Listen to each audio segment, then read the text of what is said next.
I'm actually going to narrate the P900 view, and I just wanted to document this and show you how the sun, moon, and stars move above the face of the stationary Earth. That's biblical, that's reality, whether you like it or agree with it or not. So on my like video playlist, what I've got is a compilation of videos that I've produced or that I found and share. Each one of my posts that I make is actually like a little billboard to try and get people to come on back and explore my playlist that has talented videographers and documentary producers from all over the world. So you can check out my playlist if you like on Facebook too. I'm working through the sound challenges right now, sound system. This will be less than an hour of a broadcast because that's about all the battery I get. I had to get a new iPhone because of technical issues. I would debate anybody on the flat earth on any topic, simply because any topic that I've researched, I believe it's only by God's grace that anybody can love and believe the truth, let alone find it. I just saw a shark out in the water off the end of the pier. No, it's a dolphin. Dolphin's cool. This is Cherry Grove, South Carolina, on the Cherry Grove Pier. And this pier here, the largest tiger shark in the world was ever caught off the end of this pier, facing directly south right now.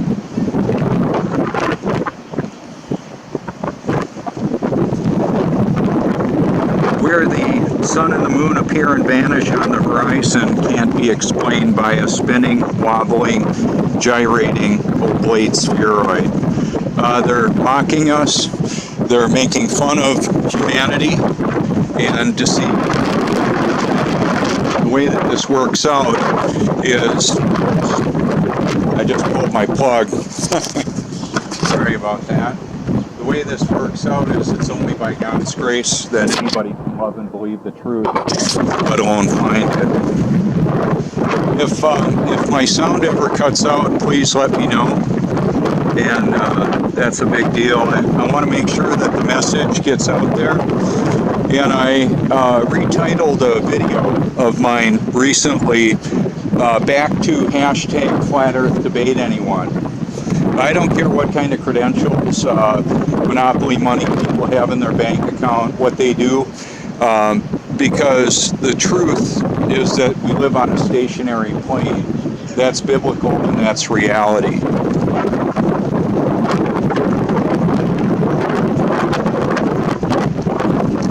So as pretty as the sunrises are, and I've got many of them captured, photographed, and video as well. This is spectacular. What I'll do later on is merge the P900 with the Facebook video and then upload it to YouTube. With social media, there's a lot more shares that happen.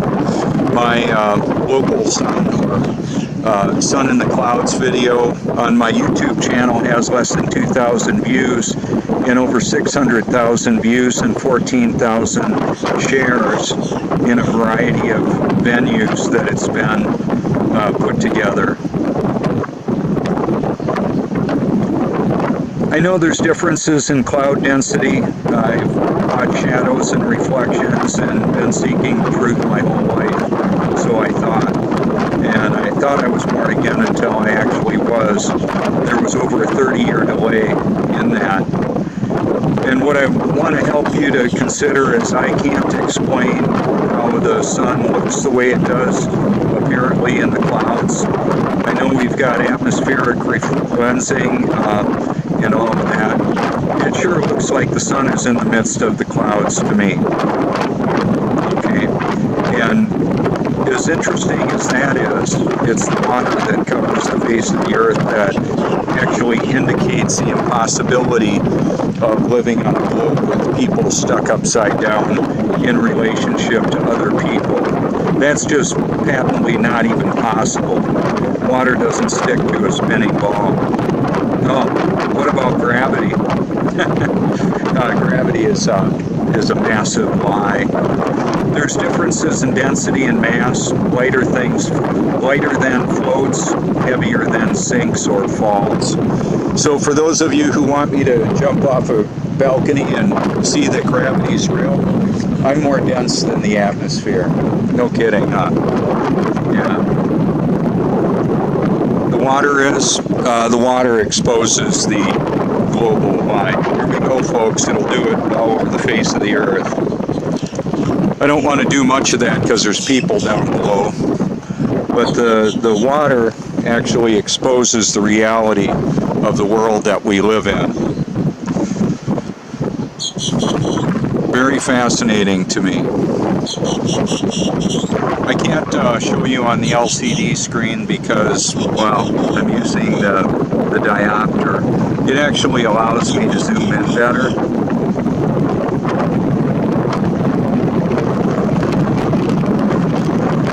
What we don't see with the sun is a bunch of massive flares shooting off of it. There's no way it's possible for it to be 93 million miles away. And 1.5 million Earth sizes. Come on, that's absurd. It's ridiculous. This is some of the best sun apparently in the clouds video that I've ever shot. However, you can explore my YouTube and Facebook presence and see that this occurrence happens in a variety of different settings, times of the day and year. What I want to point out is that the sun now has been moving from the left of the screen to the right. I'm going to try and show you. It's going to come up way over there later in the season. Last night it was 67 degrees. How did that happen? Well, the sun is moving a different path. We had quite a bit of moon and not much while the sun is further away. So I'm going to try and pan this both concurrently and show you. We've got some big waves coming in. We'll have surfers out today. Take you for a little bit of a walk around here. That's the Myrtle Beach skyline right in the middle of the view. There's a lot of moisture in the air. So the buildings at the end are relatively tough to see, almost impossible. The way that the water reflects the sunlight coming across it. I've got relaxing videos as well that I featured on my playlist that show beautiful 4K video of much like this. I'll be getting the P900 camera in a couple of weeks. September 6th, they say I should have it at my doorstep. That's going to be awesome. The P900 zooms in 83 times. P1000 is 125 times magnification with the RAW feature. I decided to not contact Nikon looking for any corporate money. I don't want any corporate strings attached to me, baby. I'm running free and just doing what Jesus created me to do. So this is a fishing, and I don't want the control. I can imagine it would be silly if they were to give me a $1,000 camera and not maintain ownership of all the captures that I make. So I won't do it. I don't even know that that's a stipulation. I just decided I didn't want that encumbrance even viewed as an encumbrance by others. Yeah, so I'm zoomed in. You can't see this on the Facebook broadcast right now, but it certainly looks as though the sun has been in the midst of the clouds. That particular appearance happens when the sun is low on the horizon. We don't notice that when it's high in the sky. The other thing here is that the way that the water is reflecting the light beam all the way across here is evidence of the flatness of how flat the water is. Water seeks its level, covers the face of the earth.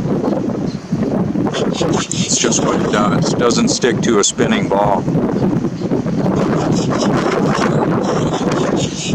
I'm planning on attending the conference, Flat Earth International Conference in Colorado, and also the Skyfall Conference in Alabama in October. You can look those up if you care to attend. Because of my presence at the North Carolina conference, I've got approaching over 20 million views between social media and other venues. Most of it's social media, but it's not just like me being on the camera. That's so like saying, "Oh, there I am next to the stage" or something. No, they're making fun of what I'm saying. We don't have toilet water flying out on people in Australia because of gravity. Well, hello, it's just water seeking its level. The whole line of you don't feel yourself spinning, wobbling, or gyrating, do you? Yeah, it comes from the official narrative that we're hurling through space at over 500,000 miles an hour, going around the sun at over 66,000 miles an hour, and spinning. The Earth supposedly itself is spinning or rotating 1,038 miles an hour at the equator, yet we don't feel the movement. And the beautiful sea level liquid mirrors that I've captured, and liquid mirrors all over the place. When I say sea level liquid mirrors, I'm not just talking about the ocean. I'm talking about that building right in the middle of the view, captured from the reflecting pond on the other side. Perfect symmetry with showing that the water is absolutely flat.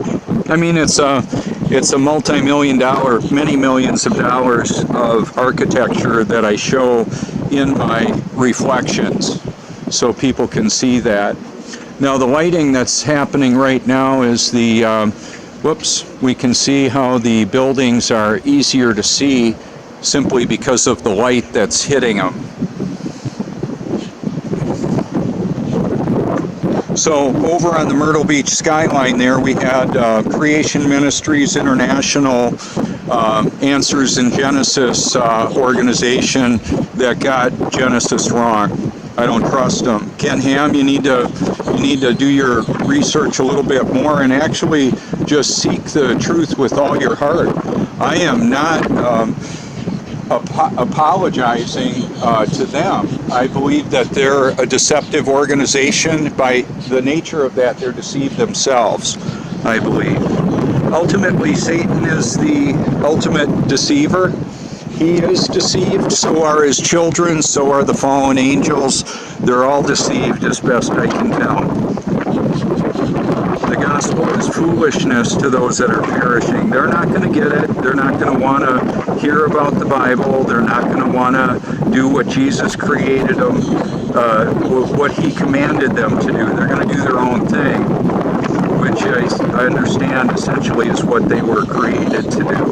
We're in a spiritual battle. That's why I'm unapologetically biblical in all of the truth movements that I go into. Some people get upset that I'm posting flat earth stuff in a 9/11 or vaccines or geoengineering. Oh well, if you're an admin of a group and you don't like my post coming there, you could kick me out of the group, delete my post, or even better yet, explore this and see why it matters. This is a fishing pier. Okay, there's a lot of shrimp and cut bait that's going to be used. What I'm actually doing is sharing the truth of the reality of the world that we live in, and that ultimately the God that created this world is the one that's accounted for in Scripture. That's how I see that. That's what I believe is the actual reality. So I'm zoomed in on my little water bottle here. Right, I'm going to put it right tight on the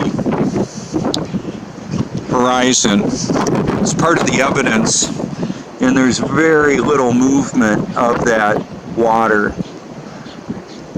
Simply, there is some because the pier is moving slightly. We're about 35 feet in the air here, maybe 45 above water. Where I live, about 7 miles inland, is about 20 feet above sea level.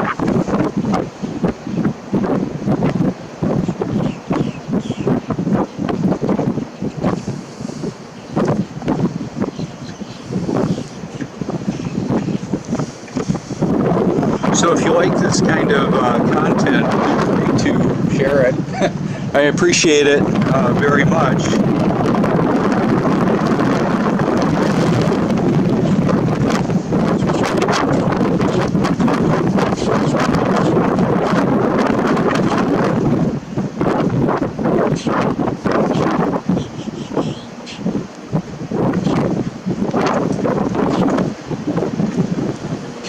So what I can do is zoom in a bit with the camera here, the iPhone 10.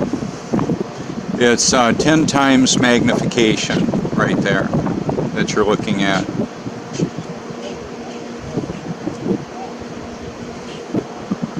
There's absolutely no visible curvature on the horizon. Can't be found. 8 inches per mile squared is the official story of what we should be able to see if it were there. The reality of it is there's no curvature there. Our cars couldn't drive it. When I go to Colorado, it's about 1,700 miles. That amount of curvature, I couldn't drive with my car. I took my Volkswagen Passat, modified it at a race tuner out of Charleston. It was a diesel. I don't have that car anymore. But on flat land, it would get anywhere between 55 and 65 miles to the gallon. When I got to the mountains, they're like 5 to 7% grade. My fuel economy would drop into the low teens. I confirmed that my average fuel economy from coast to coast, from Myrtle Beach to California, I averaged 55 miles to the gallon with that car. Check the odometer, monitor the fuel going in, and that was about a decade ago. And I've only been aware that we live on a level plane for about almost 3 years now. Just so you know, between here and California, 2,300 miles or so, there, depending on which part of the coast a person drives to, my trip was like 2,300 miles, and the missing curvature there is over 650 miles, 325 miles up and down, and that's over a 30% grade. Not only couldn't I have averaged 55 mpg, the car couldn't have even navigated. It could not have happened. So reality exposes the global lie. It's impossible, even, yeah, there's no curvature. The other problem that people have that they just don't seem to even address is the impossibility that water just continually seeks its level. It just does that all over the face of the earth. It doesn't cling to a spinning ball. That's an impossibility. So the hydrologic cycle of the world also is part of how the water exposes the global lie. It evaporates, condenses, and precipitates in all the different various forms. Rain, snow, sleet, fog, humidity. The flood that Noah prepared for covered the face of the earth to over the tops of all the mountains. Right now, apparently Mount Everest is 5.5 miles tall. We don't know how tall the mountains were for the flood that Noah prepared for. Apparently, the ark ended up in Mount Ararat in Turkey, I believe it is. You can explore this if you want to. I've got some documentaries that talk about some of these discoveries, archaeological discoveries that validate the claims of Scripture. We've got prophecy and fulfillment in the Bible, and unapologetically biblical, folks. You can believe the Bible is a fairy tale if that's what you can believe. I believe it's true. I'm basing my eternal perspective on the reality that the Bible is actually true. And so I don't have to convince you or anybody else. I would simply say that I wanted to know the truth more than anything else. So the other thing is the flood that Noah prepared for, he worked on the ark for about 100 years, a bit more than 100 years. Up until then, it didn't rain. So God opened, when the ark was constructed and loaded up and sealed by God himself, then it started to rain.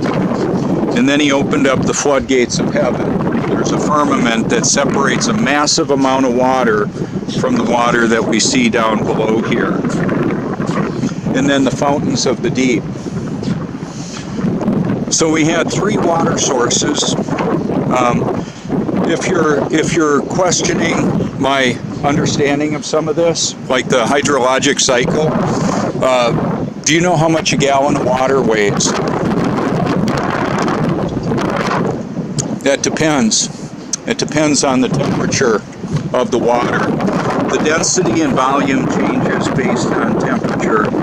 So that's something you should know. Temperature differentials cause condensation, and then of course we get the precipitation that occurs as well. Snow up in the mountains for a delayed release. For those of you who want to shoot a laser beam above ice, keep in mind that the ice expands. That's why it floats on the liquid, and you can get a bulge in that, depending on how that all works out. You could test that yourself. You could take a little plastic container and freeze some highly purified water in your freezer. You can check that out. If you put it in glass, like this vinegar bottle, it'll crack it because that's how it works. And then even just this little bit of movement that's going on in that bottle right there, we can see it because of the reflection change, and it'll slow down. There's not much movement today, a little bit. So this is actually a really big deal, the shape of the earth, because it's got to do with the accuracy of Scripture. If what the experts are telling us is true, then the Bible got it wrong. Au contraire, NASA lies. Hashtag it, NASA lies. Hashtag sea level liquid mirrors. Hashtag flat earth. We are all able to add to a reservoir of truth when we hashtag something like that. Seeing is believing. What do we see? And what do we believe about what we see? That's part of the challenge here, is that the enemy of our soul knows that we can be easily tricked. There are illusionists, magicians, and more. And then we've got computer graphic imagery, computer fakery, as it were, that's basically giving humanity a false reality. And they're basing their eternal soul on that, where they'll spend an eternity. So no matter how many of the actual conspiracies that you're able to determine, the reality is that you need to be born again to even see the kingdom of heaven. So that's why I'm so passionate about this, about sharing the truth to the ends of the earth around the clock. And I believe that the Bible is true, Scripture is true, and all others are suspect and should be compared to Scripture.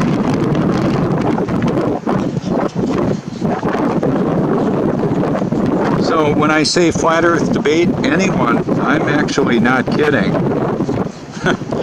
Not at all. I would debate any of the big names. I don't know that I would ever get that opportunity. When PewDiePie, the most subscribed YouTube channel in the world, started making fun of flat earthers with his first video, he had 61 million subscribers. Now he's got 65 million subscribers. It's also a statement. If you look at his channel and see how he makes fun of things, you can draw your own conclusions on how you view him as a representative, supposedly a Christian channel. That's what he said in the video where he's making fun of me. Yeah, yuck it up, funny boy. He's the court jester, one of them, to make the truth sound ridiculous. Keep in mind, the truth sounds crazy to those that are deceived. Oh, yeah, I'll just throw myself in the cameras on this one, getting a little flash in the face there. Please YouTube Eternal Perspective. Share it if you care to. Subscribe if you want. I'd love to have everybody subscribe to my channel so I can share the truth with you. That's the bait that I'm using, is the reality of the truth for an eternal perspective.